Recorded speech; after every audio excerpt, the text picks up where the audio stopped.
I'm Kathryn Alexander, founder of Bridge to Partnership, and I am delighted to talk to you today about how to use meetings to change your culture. So I'm sure that some of you remember a while back, we used to start meetings with the phrase is escaping my mind, but we used to list all the rules of the meeting, the things we would do and not do and that kind of stuff. And that was very useful at the time. But now we're in a different space and we really need to have sort of a different way of looking at things. So the thought I had, and I'd like to suggest to you, is that you think about what is not working really well in the meetings that you're running. And I'm willing to bet that people are quiet, they don't really speak up. So my suggestion is that you start the meeting asking for rules of engagement. How are we going to engage with each other in this meeting today?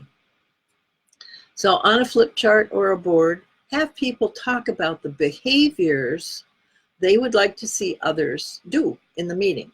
I would like to see more people talk. I would like to see us able to ask difficult questions, those kinds of things. And when they say things like ask difficult questions or be honest, ask them, what do you mean by that? How would you know that somebody is honest or that somebody is asking a difficult question? What does that mean to you? What kinds of things should we be thinking about? You want that conversation as much as you want that definition. You're helping the whole group rethink how they're going to work together, how they're going to interact in a different way. So you want everybody to be crystal clear about what this means. So you want to ask them, if they say, oh, we should respect each other, what do you mean by respect? How would you know that happened? Specifically, what kind of behavior shows respect?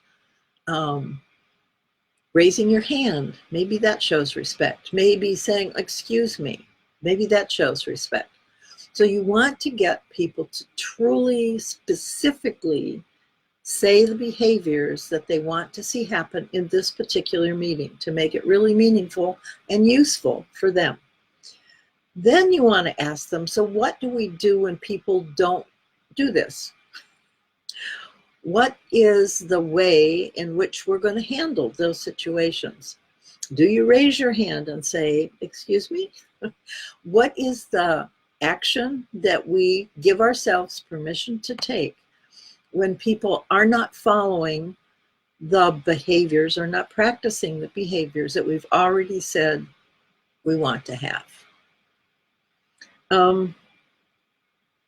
You want people to, in a way, begin to co-create that meeting with you. You want them to step into being responsible and engaged in making that meeting really useful. Now, I have to say, if you don't want questions, and if you don't want real honest feedback, and if you don't want people to explore certain areas, you might not want to do this.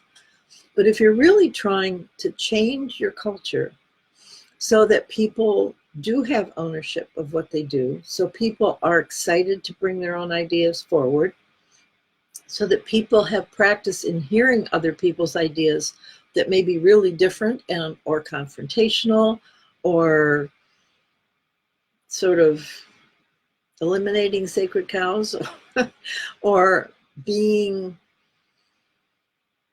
somewhat provocative. I mean, I think that's one of the reasons why we squelch that stuff, is because we don't want to be provocative. We don't want to explore some of those areas. There's a self-protection there. But if you're going to be effective, if you're not going to have rework in your own processes, if you're going to be able to, if you want a culture that's really responsive, is able to spin on a dime and really respond to situations, if people feel safe enough and comfortable enough act on their own when they see something that needs to be done, then meetings are a great place to begin to practice that behavior. And when people co-create what that context, what that space looks like, when people are willing to say that they would really like to hear real feedback, when people are willing to say that they would like to be able to ask hard questions, then you're well on the way to starting a familiarity and a comfort with that behavior, which over time will definitely change your culture.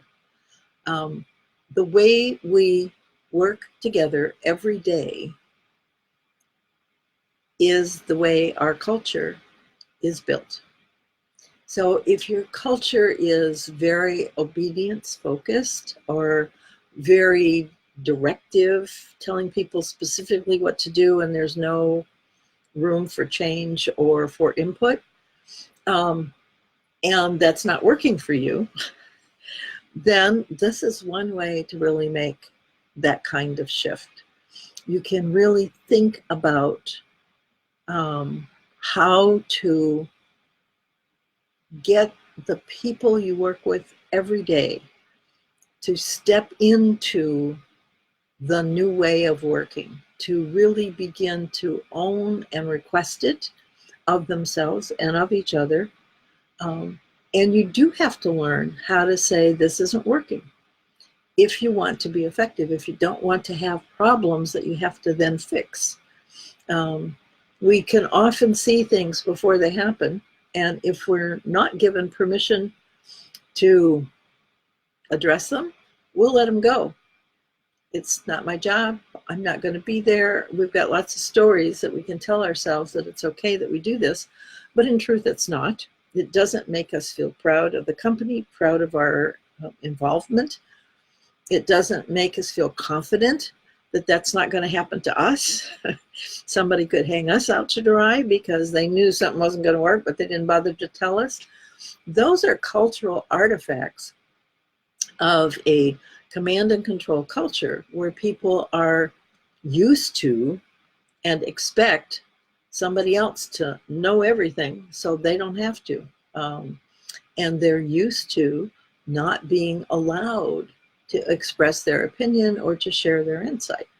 So if you want to shift your culture to be more collaborative and maybe even co-creative, where people actually help make something happen in a creative way, in a new way, in a way that's dynamic and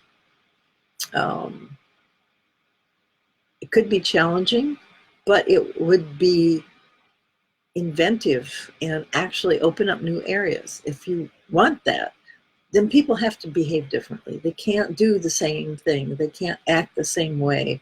They can't work with each other in the same way as they used to. And meetings are a perfect place to begin to practice new behaviors, new levels of understanding, new ways of interacting that are chosen by the group, where the group is actually committed to doing that. Now, this takes some time. So if you're going to do this, if you're going to practice this, then you have to have that time in the meeting. So if it's an hour-long meeting and you have an hour's worth of work to do, maybe you want to make it an hour and 15 minutes. So you have some time to set the behavior parameters that people are going to practice during the meeting. And you need to give yourself time to do that. You want to encourage everybody to contribute their ideas. That's part of the culture change. It's also necessary because the people who are most quiet are probably people who have got strong opinions about whether the meeting really works, is worthwhile, whether they should do it. When you think about the number of people you have in meetings, just as a thought exercise for you, the person who's calling the meeting, take a quick scan through their salaries and figure out how much money that meeting is costing in salary time for the hour that you're together. And then how many meetings do you do in a week, in a month, in a year? It's a pretty expensive endeavor. and to do meetings that are ineffective, that you have to do over, that don't really address issues, that are wasting time, is wasting money. And it doesn't make anybody feel good about doing it. But meetings that are productive are really exciting to be in. So if you're having trouble getting people to come, maybe this is a solution that you might think about as well. When people feel like it's been valuable to them, they'll show up. They want to be there. If it's not valuable for them, then why are you holding the meeting? And if it's not valuable because they can't ask questions, because they can't address issues that they see that are significant for them, then you're doing both yourself, them, and the company a disservice. So it's a really good thing to think about how to refresh your meeting space, to do it in a different way, to look at the rules of engagement, the way you want to work with each other, the behaviors you want people to express and practice during this 1 hour meeting time. How should we work together so that we get what we need out of this very precious time? Thinking about behaviors, diving deeper into what they mean when they say one thing or another.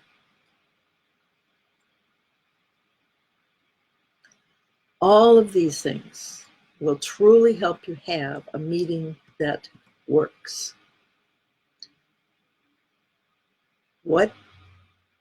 Being clear about what you mean when you say something, and then asking, what do we do if people don't do that?